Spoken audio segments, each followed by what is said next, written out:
What if tomorrow your paycheck stops? No warning, no backup, just rent due, bills waiting, credit cards calling. Most Americans think they're safe.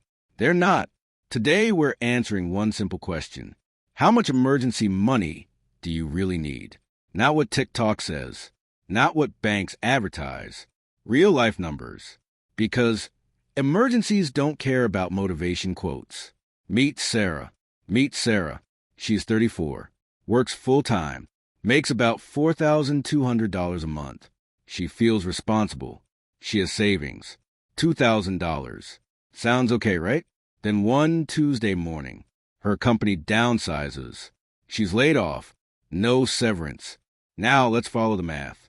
Rent, $1,400 utilities plus internet, $280 groceries, $600 car plus insurance, $420 phone plus subscriptions, $200.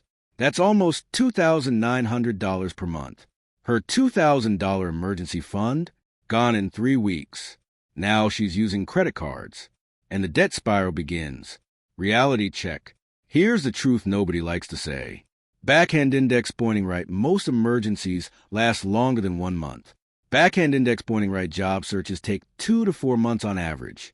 Backhand index pointing right medical bills don't wait. Backhand index pointing right cars don't care about your budget.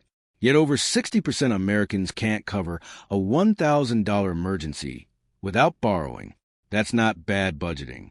That's a broken system. The real answer, how much is enough? Financial experts usually recommend white heavy checkmark minimum.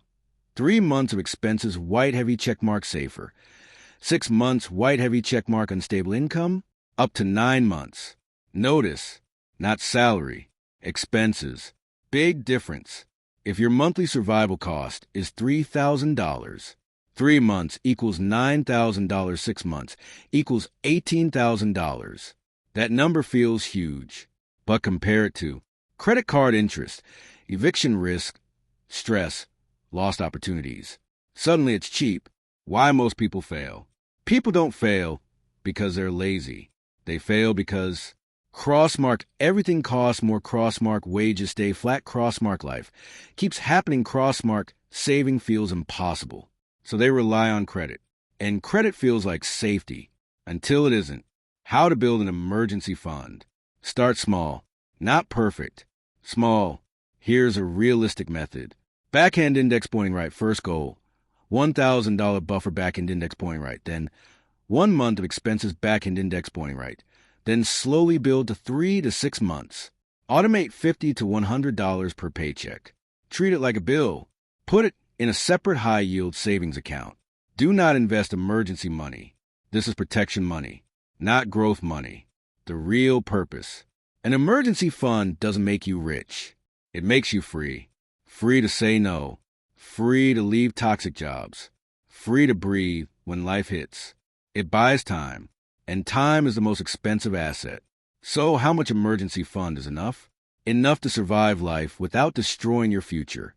If this helped you, like and subscribe. We tell real money stories, not fairy tales. Because wealth doesn't start with investing. It starts with protection.